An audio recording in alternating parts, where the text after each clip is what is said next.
अपना next topic start कर रहे हैं। 25 डेट है आज। इसमें आपका होमवर्क रहेगा 28 से लेके 35 तक आपको क्वेश्चन सॉल्व करने हैं। क्लियर है ये चीज़? इसमें देखिए आपको क्या क्या रखा है। इसमें फाइनेंसिंग एक्टिविटी हम स्टार्ट करने जा रहे हैं। सबसे पहले कल मैंने आपको फॉर्मेट भेजा था, आपको अपनी फेयर नोटबुक पे फाइनेंसिंग एक्टिविटी का फॉर्मेट बनाना है। इसमें होता क्या है एक्चुअली, हम इनफ्लो और आउटफ्लो को देखते हैं through share Capitals and long term loans के थ्रू।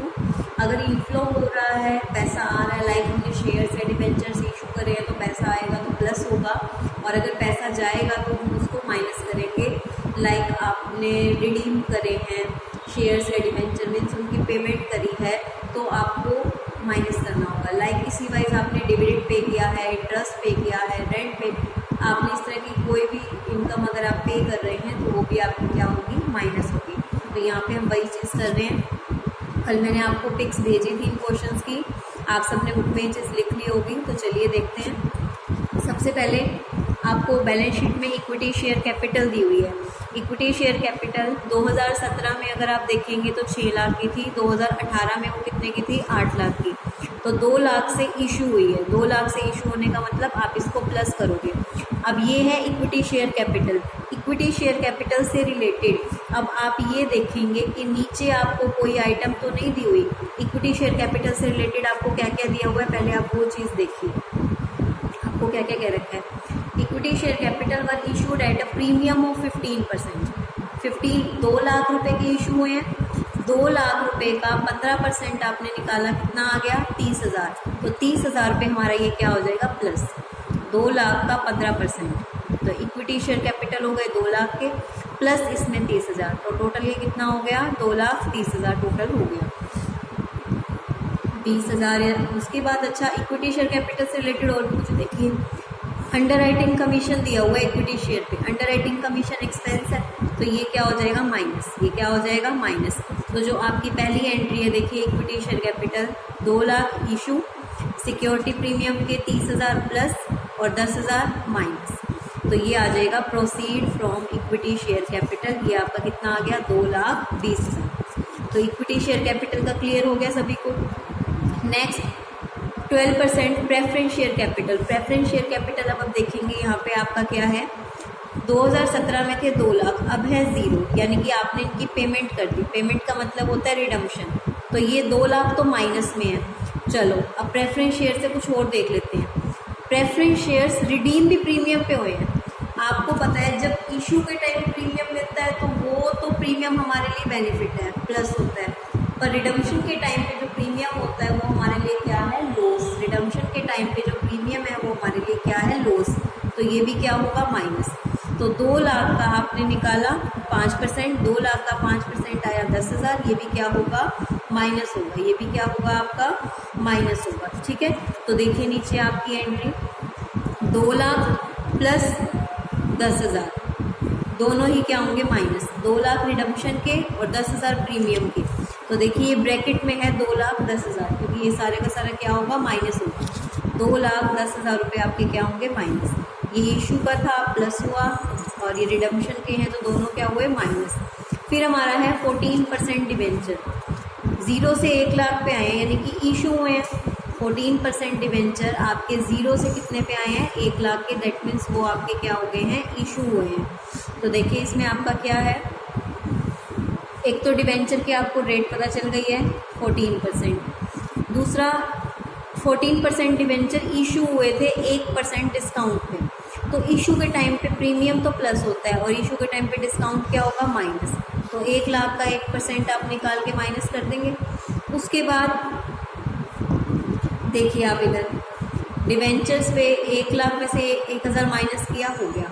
अब आपको प्रपोज डिविडेंड दिया हुआ है। प्रपोज डिविडेंड आपको करंट ईयर और प्रीवियस ईयर दोनों का दिया हुआ है। इस कंसेप्ट को ध्यान से समझ लो, ये हर क्वेश्चन में आएगा। प्रपोज डिविडेंड आपको करंट ईयर और प्रीवियस ईयर दोनों का दिया होगा। करंट ईयर वाले को आपको टच भी नहीं करना, और प्रीवियस ईयर वाले को देखो नीचे मैंने यहाँ पे हाईलाइट करा हुआ है। प्रीवियस ईयर वाला कहाँ जाएगा, एक तो वर्किंग नोट में प्लस होगा। वर्किंग नोट में प्लस होने का मतलब आप समझ रहे हैं, नेट प्रॉफिट जो हम निकालते हैं ऑपरेटिंग में, याद है ना, नेट प्रॉफिट जो हमारा ऑपरेटिंग में निकलता है उसमें प्लस होता है और फाइनेंसिंग में माइनस होता है। इसको अच्छे से याद कर लो। प्रपोज डिविडेंड प्रीवियस ईयर का वर्किंग नोट्स में तो आपका क्या होगा, प्लस होगा, और आपका फाइनेंसिंग में क्या होगा, माइनस होगा। यहाँ पे मैंने आपको करंट ईयर का भी हाईलाइट करके लिखा हुआ है, no effect no use. Current year का कहीं पे कोई भी यूज़ नहीं होगा। क्लियर है? तो प्रपोज डिविडेंड की दोनों देखो ये तीनों एंट्री तो हो गई। यहाँ से प्रपोज डिविडेंड की हो गई, अंडरराइटिंग कमीशन की हो गई, डिबेंचर्स की हो गई, प्रेफरेंस शेयर्स की हो गई, इक्विटी की हो गई। बचा dividend paid, interest paid. Dividend paid और इंटरेस्ट पेड दोनों ही यहाँ पे क्या होंगे, माइनस। दोनों को ही हमने यहाँ पे क्या कर दिया है, माइनस कर दिया। तो बस प्लस माइनस करके आप अपना आंसर निकाल सकते हैं। किसी को कोई डाउट है तो आप इसमें पूछ भी सकते हैं मुझसे। क्लियर है ये चीज़ सभी को? इसके बाद देखिए नेक्स्ट क्वेश्चन। नेक्स्ट क्वेश्चन में आपको क्या कह रखा है, ध्यान से देखेंगे। इन्होंने कह रखा है कि आपको क्या निकालना है, from the following particular of Rajeshwar limited calculate. इसमें ऑपरेटिंग और फाइनेंसिंग आपको दोनों करने हैं। ऑपरेटिंग और फाइनेंसिंग आपको दोनों करने हैं। तो आपके सामने सब कुछ लिखा भी हुआ है, आप ध्यान से देख सकते हैं। Equity share capital, equity share capital, equity share capital अगर अपनी देखते हैं तो आपकी कितनी है इक्विटी शेयर कैपिटल की प्रोसीड, 4 लाख। इनके बीच का गैप देखो, 2017 में 6 लाख थी, फिर 10 लाख हो गई, तो 4 लाख तो इशू में है, तो फाइनेंसिंग में ये क्या होगा, प्लस होगा। फिर है प्रेफरेंस शेयर कैपिटल, 4 लाख से 3 लाख हो गए, यानी कि रिडम्पशन, फाइनेंसिंग में minus. Security premium reserve financing में प्लस होता है, आपको पता है। 14% डिवेंचर, 14% से तो आपका क्या निकल जाएगा, इंटरेस्ट निकल जाएगा, जो इंटरेस्ट हमें डिवेंचर पे करना होता है। तो आप यहाँ पे डिवेंचर्स का इंटरेस्ट निकाल सकते हैं। इंटरेस्ट पेड 14% आपका आ गया। और इंटरेस्ट पेड कहाँ कहाँ जाता है आपको पता है ना, ऑपरेटिंग में तो प्लस होता है, ठीक है, और आपका फाइनेंसिंग में माइनस। ऑपरेटिंग में प्लस, फाइनेंसिंग में माइनस। और यहाँ से आप डिवेंचर को देख सकते हैं, 2 लाख से कितने हो गए हैं, 2.5 लाख। पहली बात जो इंटरेस्ट लगता है वो प्रीवियस ईयर पे लगता है। 50,000 के इशू है, तो 50,000 पे जो ये इशू ऑफ डिवेंचर है ये प्लस होगी। इंटरेस्ट पेड आपका अलग से रहेगा, इस चीज़ का आप यहाँ पे ध्यान रखेंगे। क्लियर है यहाँ पे? अच्छा, पिछले क्वेश्चन में हमने कोई भी चीज़ इंटरेस्ट क्यों नहीं लगा, ये भी आपने क्वेरी पूछ सकते हैं मुझसे कि यहाँ इंटरेस्ट, यहाँ भी परसेंटेज दी हुई थी, इंटरेस्ट क्यों नहीं निकाला, क्योंकि पहले तो डिवेंचर थे ही नहीं, तो हमने कोई इंटरेस्ट पे किया ही नहीं। ये तो न्यू इशू है ना, न्यू इशू पे थोड़ी इंटरेस्ट लगता है। अब यहाँ भी देखो, यहाँ जो हमने इंटरेस्ट निकाला है 2 लाख पे निकाला है, 2,50,000 पे थोड़ी निकाला है। तो इंटरेस्ट निकालते हो ये बात ध्यान रखना कि जो इंटरेस्ट लगता है वो प्रीवियस ईयर वैल्यू पे लगता है, और पिछले क्वेश्चन में प्रीवियस ईयर की वैल्यू नहीं थी, इसीलिए इंटरेस्ट नहीं निकाला था। वरना आपको क्वेश्चन में कहाँ नहीं जाएगा, इंटरेस्ट आपको खुद निकालना होगा, जैसे हमने निकाला है। ऑपरेटिंग में प्लस, फाइनेंसिंग में माइनस। फिर डिस्काउंट ऑन डिवेंचर फाइनेंसिंग में माइनस होता है, ठीक है। अंडरराइटिंग कमीशन भी शेयर्स में से फाइनेंसिंग में माइनस होते हैं। ओवरड्राफ्ट आपको पता है फाइनेंसिंग में आता है, शुरू में ही बताया था। इंक्रीज इन ओवरड्राफ्ट को हम प्लस करेंगे फाइनेंसिंग में, और अगर डिक्रीज इन ओवरड्राफ्ट होता तो हम क्या करते, माइनस करते। क्योंकि ओवरड्राफ्ट के बढ़ने का मतलब क्या है कि हमने बैंक से और पैसा लिया। बैंक से पैसा लेने का मतलब एक तरह का लोन ही हो गया। बिजनेस में पैसा आ रहा है, जब बिजनेस में पैसा आ रहा है तो इनफ्लो, इसलिए इंक्रीज इन ओवरड्राफ्ट को हम क्या करेंगे, प्लस करेंगे। और आपका डिक्रीज इन ओवरड्राफ्ट क्या होगा, minus. Increase in overdraft, bank overdraft plus, और डिक्रीज इन ओवरड्राफ्ट आपका क्या होगा, माइनस होगा। तो यहाँ पे इंक्रीज है प्लस, पर जो ओवरड्राफ्ट का इंटरेस्ट लगता है वो हमारे लिए एक तरह का क्या है, लॉस, आउटफ्लो हो रहा है। एक तरह से हम इंटरेस्ट पे कर रहे हैं, और इंटरेस्ट पहले से क्या हो रहा है, इंक्रीज हो रहा है, बढ़ रहा है, तो हमारे लिए नुकसान है। तो ऑपरेटिंग में तो प्लस, फाइनेंसिंग में माइनस। ऑपरेटिंग में आपको पता है ना, वहाँ पे हर तरह के जो भी लॉस वगैरह थे प्लस होते थे, और फाइनेंसिंग में अगर कुछ किसी चीज़ का आउटफ्लो है, इंटरेस्ट मुझे पे करना पड़ रहा है तो आउटफ्लो है, तो फाइनेंसिंग में माइनस। तो ध्यान रखना, जो इंटरेस्ट हम बैंक ओवरड्राफ्ट पे दे रहे हैं ऑपरेटिंग में प्लस और फाइनेंसिंग में माइनस। बैंक ओवरड्राफ्ट का इंक्रीज डिक्रीज सिर्फ फाइनेंसिंग में आता है, बट इंटरेस्ट तो दोनों में आएगा ना। इंटरेस्ट पेड है, इंटरेस्ट पेड आपको पता है दोनों में आता है। इंटरेस्ट पेड है एक तरह से, इंटरेस्ट पेड ऑपरेटिंग में प्लस होता है और फाइनेंसिंग में क्या होता है, माइनस होता है। प्रॉफिट एंड लॉस का बैलेंस वर्किंग नोट्स में जाएगा, दोनों को कंपेयर करके 1.5 लाख आ गया। ऊपर की आइटम समझ आ गई, नीचे की देखिए।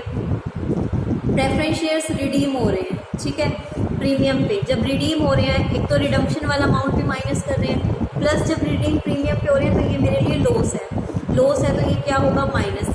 और माइनस यहाँ तो माइनस होगा, पर लॉस ऑन, आपको पता है ना, एक बात और ध्यान रखेंगे, आपको अच्छे से याद होगा, ऑपरेटिंग में discount on redemption of preference shares, premium जो भी आपका है, डिस्काउंट है, प्रीमियम वहाँ पे प्लस होता था, डिस्काउंट वहाँ पे माइनस होता था इशू पे, ठीक है। बट अगर रिडम्पशन है तो रिडम्पशन पे प्रीमियम तो लॉस है ना।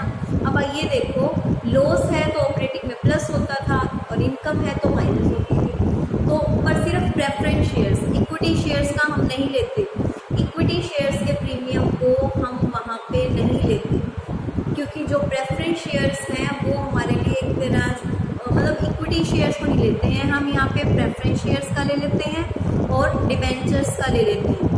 डिबेंचर्स और प्रेफरेंस शेयर्स की आइटम चली जाती हैं ऑपरेटिंग में, पर इक्विटी शेयर्स की नहीं जाती है, ध्यान रखना, ये जो प्रीमियम और डिस्काउंट वगैरह है। तो प्रेफरेंस शेयर्स पे रिडम्पशन के टाइम जो प्रीमियम है वो लॉस है, तो लॉस फाइनेंसिंग में माइनस, ऑपरेटिंग में प्लस, याद है ना। Premium on redemption of debenture, premium on redemption of debenture है, ये इशू नहीं है। अगर प्रीमियम ऑन इशू होता ना प्रेफरेंस शेयर तो मैं ऑपरेटिंग में इसको प्लस करती, ठीक है, और यहाँ भी प्लस करती, पर यहाँ आपका क्या हो रहा है, अभी फिलहाल माइनस हो रहा है ना, वहाँ ऑपरेटिंग में तब मैं माइनस करती। अब ये रिडम्पशन पे यानी कि मैं पे कर रही हूँ, लॉस है, तो फाइनेंसिंग में माइनस, ऑपरेटिंग में प्लस। फिर है new shares and debenture issue हुए थे आपके। Dividend on preference shares paid, तो प्रेफरेंस शेयर्स पे डिविडेंड अगर हमने पे किया है तो देखिए 18% प्रीवियस ईयर वैल्यू का, यानी कि ये देखिए 4 लाख का आया। एक तो ये डिविडेंड पेड कहाँ जाता है, एक तो ऑपरेटिंग के वर्किंग नोट में प्लस नेट प्रॉफिट में, और दूसरा फाइनेंसिंग में माइनस। डिविडेंड पेड आपका जाता है वर्किंग नोट में प्लस, फाइनेंसिंग में माइनस। वर्किंग नोट किसका, ऑपरेटिंग का। प्रपोज डिविडेंड मैं आपको बता चुकी हूँ, प्रीवियस ईयर का लेंगे, इसका नहीं लेंगे, तो इस कंसेप्ट को तो इग्नोर, कोई इफेक्ट नहीं। 15% प्रीवियस ईयर का निकाला, ऑपरेटिंग के वर्किंग नोट्स में प्लस और फाइनेंसिंग में क्या होगा, माइनस। बस अब इस क्वेश्चन को आप कर सकते हो, मैंने आपको ये पूरा समझा दिया। तो यहाँ से आपका ये क्या आ जाएगा, सॉल्व करके फाइनेंसिंग आ जाएगा, पहले आप ऑपरेटिंग निकाल चुके हो। इंटरेस्ट है आपका, प्रीमियम है, डिस्काउंट है, जो ऑपरेटिंग में हमारा जाता है डिवेंचर्स का, शेयर्स का नहीं जाता, इस चीज़ का भी आप ध्यान रखेंगे। क्लियर है, इक्विटी शेयर्स का नहीं जाएगा, प्रेफरेंस शेयर्स का तो लेके जाओ। होगी बात क्लियर। देखिए अब 30th क्वेश्चन, यहाँ पे भी आपको ऑपरेटिंग और फाइनेंसिंग दोनों बनाने हैं। तो सबसे पहले देखिए आपको क्या दे रखा है, इक्विटी शेयर कैपिटल दी हुई है, ये हो गई 20 लाख से 30 लाख, तो 10 लाख इशू हो गई, 10 लाख इशू हो गई है, तो हमने इसको क्या करा है, प्लस। फिर है 10% preference share capital, 10% preference shares, 1 lakh आपके 2015 ये है, 2 लाख से 1 लाख रिडीम हो रहे हैं तो minus. Security premium reserve account का देखिए 95,000 बैलेंस है, ये 95,000 का कैसे क्या करेंगे, ये हमें नीचे वर्किंग उसमें एडिशनल इन्फॉर्मेशन में दिया हुआ है, फिर आपको इसका बताऊंगी मैं। पहले बाकी देखिए, प्रॉफिट एंड लॉस में आपका प्रॉफिट का बैलेंस वर्किंग नोट में जाएगा। डिबेंचर पे मैंने आपको बताया था कि इंटरेस्ट निकलेगा, ना तो इशू हो रहे हैं ना रिडीम हो रहे हैं, तो डिबेंचर का सिर्फ यूज है इंटरेस्ट। 10 लाख पे इंटरेस्ट लगा, ऑपरेटिंग पे प्लस, फाइनेंसिंग पे माइनस। अब देखो इक्विटी शेयर कैपिटल इशू जो हुए हैं प्रीमियम पे हुए हैं, तो इशू कितने के हुए थे, 10 लाख के, 10 लाख वो प्लस होएगा इशू का, और 10% प्रीमियम ऑन इशू प्लस होता है, प्रीमियम ऑन रिडम्पशन माइनस होता है, तो ये 10,000 प्लस हो जाएगा, ठीक है। इंटीरियम डिविडेंड हमने पे किया है इक्विटी शेयर्स को। देखो हमें प्रेफरेंस शेयर्स के डिविडेंड के बारे में क्वेश्चन में कुछ नहीं कह रखा, ये बात मैंने आपको शुरू में ही बताई थी, थ्योरी करवाते टाइम भी बताई थी कि जब आपको डिविडेंड दिया हो इक्विटी शेयर का, तो उसका मतलब है कि प्रेफरेंस शेयर्स का डिविडेंड हम पहले ही पे कर चुके हैं। ये देखो मोस्ट इंपॉर्टेंट लाइन, यही चीज़ आपको एक्सप्लेन की हुई है। कि जब आपको ये चीज़ कहा जाए कि आपने इक्विटी शेयर का डिविडेंड पे किया और क्वेश्चन में प्रेफरेंस शेयर्स के डिविडेंड के बारे में कुछ भी नहीं कह रखा, तो ये 100% श्योर है कि हमने प्रेफरेंस को भी पे किया है, तो आप प्रेफरेंस शेयर्स का भी डिविडेंड निकालेंगे। ठीक है, ठीक है। देखिए, आपने इक्विटी शेयर का निकाला 8% आपने निकाला 20 लाख पे प्रीवियस ईयर की वैल्यू पे। डिविडेंड पेड कहाँ जाता है? वर्किंग नोट में प्लस, ऑपरेटिंग में और फाइनेंसिंग में माइनस। इसी तरह आपने डिविडेंड निकाला प्रेफरेंस शेयर्स का। प्रेफरेंस शेयर्स हमारे कितने हैं? प्रीवियस ईयर वैल्यू के 2 लाख। 2 लाख और इसकी परसेंटेज कितनी है? डिविडेंड की 10%। 2 लाख का 10%, वर्किंग नोट में प्लस, ऑपरेटिंग में और फाइनेंसिंग में माइनस। डिविडेंड पेड का तो हो गया। अब देखो यहाँ पे हमें कुछ कह रखा है सिक्योरिटी प्रीमियम रिजर्व अकाउंट से रिलेटेड। इन्होंने कहा कि प्रेफरेंस शेयर्स जब रिडीम होंगे तो 5% प्रीमियम पे होंगे। 5% प्रीमियम मेरे लिए लॉस है। पहले तो आप उस लॉस को निकालो, कितना है आपका जो रिडम्पशन है। आप देख रहे हैं आपका जो रिडम्पशन है वो कितने का है? 1 लाख 2 लाख, इनके बीच का गैप कितना है आपका? 1 लाख रुपए का गैप है। तो जो 1 लाख रुपए का गैप है इसका 5% हमने निकाला, इसका 5% कितना आ गया? 5000। 1 लाख का जब 5% निकाला तो इसका 5% आपका कितना आ गया? 5000 रुपये आ गया। तो ये 5000 रुपये जो प्रीमियम लॉस है, क्योंकि ये रिडम्पशन है, रिडम्पशन पे जब हमें प्रीमियम देना होता है तो वो हमारे लिए क्या होता है? लॉस होता है। तो इन्होंने कहा है कि लॉस को आपको प्रॉफिट से चार्ज नहीं करना, इसको आपको चार्ज करना है जो प्रीमियम आपको मिला है उससे। ये प्रीमियम 95,000 कैसे आया मैं आपको बताती हूँ। आपको प्रीमियम मिला था वो कितना था? आपको प्रीमियम मिला था वो 1 लाख था। ठीक है, जो प्रीमियम आपको रिसीव हुआ था, जो प्रीमियम आपको इक्विटी शेयर पे मिला है ना, वो 1 लाख रुपए है। 10 लाख का 10% हुआ 1 लाख। 1 लाख में से 5000 चले गए तो कितना रह गया? 95,000। सिक्योरिटी प्रीमियम प्लस होता है ना, तो ये 95,000 प्लस होंगे। पर कैसे प्लस होंगे? 1 लाख प्लस 1 लाख में से 5,000 माइनस। तो यही चीज़ आपको देखिए यहाँ पे दिखा रखी है कि हमारा यहाँ पे क्या है। हम ये देखिए यहाँ पे आपका प्रीमियम के तौर पे डायरेक्ट 95,000 प्लस नहीं किए, अलग अलग एंट्री होगी। 95,000 का आप अलग से नहीं करोगे, पर ये क्वेश्चन में 95,000 कहाँ से आया वो मैं आपको बता देती हूँ। जो 1 लाख रुपए यहाँ पे इक्विटी शेयर में प्लस हो रहा है और 5,000 रुपये यहाँ पे माइनस हो रहा है, तो आप इसको सॉल्व करके जब देखेंगे 1 लाख जो यहाँ प्लस हुआ, 5,000 माइनस हुआ, तो सॉल्व करके अपने आप ही वो क्या रह गया? 95,000 रह गया। तो इस 95,000 की आप अलग से एंट्री नहीं करेंगे। नीचे इन्होंने इनकी अलग से बता रखी है सिक्योरिटी प्रीमियम रिजर्व। ठीक है, तो 1 लाख आपका यहाँ पे प्लस हो गया, 5,000 आपका यहाँ पे माइनस हो गया, तो सॉल्व करके देख लीजिए वो 95,000 ही बनेगा। तो आपको अलग से उसकी दोबारा एंट्री नहीं करनी है। 1 लाख और 5,000 का आपने अलग से यहाँ पे दिखा दिया है। क्लियर है ये चीज़? तो ये क्वेश्चन आपका क्लियर हो गया। नेक्स्ट क्वेश्चन की तरफ चलते हैं। देखिए यही बात नीचे आपको मेन मैंने मोस्ट इम्पोर्टेंट में लिखी है, वो यही बात है कि जब इक्विटी शेयर का डिविडेंड आपको दिया जाएगा, जब इक्विटी शेयर का डिविडेंड आपको दिया जाएगा तो श्योरली है कि आपको प्रेफरेंस शेयर्स का डिविडेंड भी पे करना ही करना है। क्लियर है? 31st एग्जाम्पल की ओर देखिए। From the following information of x limited calculate cash from the financing activity. Equity share capital के बारे में देखो इन्होंने नीचे कुछ कह रखा है। इशू तो हुए हैं, ये जो इशू हुए ना 10 लाख के, पर ये बोनस शेयर के रूप में हुए हैं। आपको पता है कि बोनस शेयर के रूप में वो नॉन कैश ट्रांजैक्शंस हैं, हम फ्री में देते हैं अपने एम्प्लॉय को, कोई कैश नहीं आता। तो हमारे कैश फ्लो स्टेटमेंट में हम नॉन कैश ट्रांजैक्शंस को तो लिखते ही नहीं, तो इस इशू की कोई भी एंट्री नहीं होगी। ये जो आपके शेयर इशू हुए हैं इसकी कोई भी एंट्री नहीं होगी। देखो कोई भी चीज़ करने से पहले अपने पेपर में एडिशनल इन्फॉर्मेशन पढ़ लेना, क्योंकि एडिशनल इन्फॉर्मेशन आपकी इसी से रिलेटेड होती है सारी। तो यहीं से मुझे पता चला, इस पहली एंट्री से मुझे पता चला कि मुझे इसकी कोई एंट्री नहीं करनी। पर कोई एंट्री नहीं करने का मतलब ये नहीं कि आप इसके बारे में एक्सप्लेन नहीं करोगे।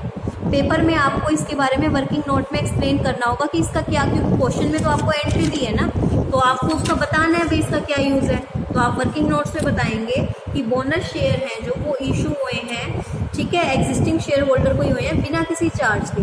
तो कैश का कोई फ्लो नहीं है, इसलिए हम इसको कैश फ्लो स्टेटमेंट में नहीं लिखेंगे। और 2:1 होने का मतलब है कि 2 शेयर दिए जाएंगे, जिसके पास 2 शेयर हैं उसको एक बोनस शेयर दिया जाएगा।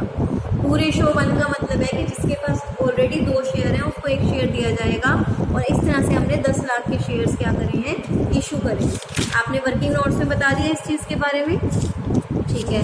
इसके बाद देखिए आपको नेक्स्ट में क्या कह रखा है। नेक्स्ट में आपको इसमें बोला हुआ है डिवेंचर्स के बारे में। 12% डिवेंचर है, ठीक है। उसके बाद देखो 12% डिवेंचर है, अलग अलग है, इसका इंटरेस्ट अलग निकलेगा, इसका इंटरेस्ट अलग निकलेगा।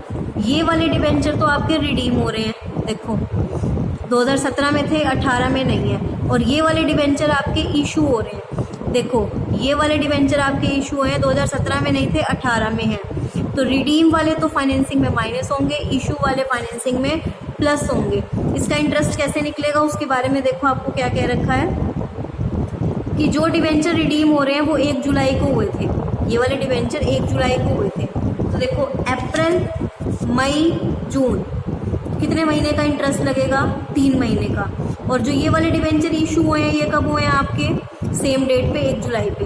तो 31 मार्च 2018 तक तो ये यूज़ हुए हैं ना, कितने महीने, 1 जुलाई से लेके 31 मार्च तक हो गए 9 महीने। तो इस पे तो लगेगा 9 मंथ का इंटरेस्ट, ठीक है। और इस पे लगेगा 3 मंथ का इंटरेस्ट, जो कि आपका यहाँ पे हमने निकाल के दिखाया हुआ है। ये देखिए इंटरेस्ट ऑन डिवेंचर आपका कैसे लगेगा, जो रिडीम हो रहे हैं उस पर तो 3 महीने का, क्योंकि पे कर दिए उसके बाद तो बचेंगे नहीं। ये इशू करें हमने 9 महीने हमने इसको यूज़ किया है, तो हम इस पर इंटरेस्ट पे करेंगे। हम न्यू इशू पे नहीं करते जो 31 मार्च को नए इशू हुए हैं, पर 31 मार्च से अगर पहले हुए हैं तो जितने मंथ हमने उसको यूज़ किया है उतने टाइम का हम उसका क्या करेंगे, इंटरेस्ट पे करेंगे। तो इसको हमने 9 महीने पहले इशू किया था, तो इस पे इंटरेस्ट लगेगा। इस यहाँ पे इंटरेस्ट पेड आपको पता है ऑपरेटिंग में प्लस होता है, पर यहाँ हमें ऑपरेटिंग अकाउंट बनाना नहीं है, सिर्फ फाइनेंसिंग बनाना है। तो फाइनेंसिंग में क्या होगा, ये माइनस होगा। उसके बाद आपको क्या कहा गया देखिए क्वेश्चन में, फिर है बैंक ओवरड्राफ्ट। बैंक ओवरड्राफ्ट की वैल्यू डिक्रीज़ हो रही है। डिक्रीज़ होने का मतलब मैंने बैंक के पैसे पे कर दिए, पे का मतलब आउटफ्लो, आउटफ्लो का मतलब ये आपका क्या होगा, माइनस। क्या होगा, ये आपका माइनस होगा। क्लियर है, ये तो माइनस हो जाएगा, पर इन्होंने इंटरेस्ट भी पे किया है, इंटरेस्ट भी मेरे लिए खर्चा है, तो इंटरेस्ट पे भी क्या होगा, माइनस। ऑपरेटिंग में जाता तो प्लस होता, पर ऑपरेटिंग बनाना नहीं है, सिर्फ फाइनेंसिंग बनाना है, तो फाइनेंसिंग में क्या होगा, ये आपका माइनस। फिर इन्होंने आपको क्या कह रखा है, एक चीज़ और कही थी डिवेंचर वाले में, एक रह गया पॉइंट। यहाँ तक तो ठीक है, इन्होंने कहा जब वो डिवेंचर इशू हुए ना तो डिस्काउंट पे हुए थे। जब डिवेंचर डिस्काउंट पे इशू होते हैं तो हमारे लिए लॉस है, डिस्काउंट पे इशू हुए तो हमारे लिए लॉस है, माइनस होगा। तो 5% हमने डिस्काउंट निकाला, 5 लाख का 5% कितना आया, 25,000। इसको हम फाइनेंसिंग में से क्या कर देंगे, माइनस। प्रपोज डिविडेंड आपको पे करना है, तो 8 लाख का आपने 2% निकाला। प्रपोज डिविडेंड आपको पता है फाइनेंसिंग में क्या होता है, माइनस होता है। तो देखिए ये आपका पूरा हो गया। रिडम्पशन है, इशू ऑफ डिवेंचर में आपने डिस्काउंट माइनस कर दिया, इंटरेस्ट पेड आपने निकाला, उसका टोटल है ये। Decrease in bank overdraft minus हो गया, प्रपोज डिविडेंड माइनस हो गया, इंटरेस्ट पे माइनस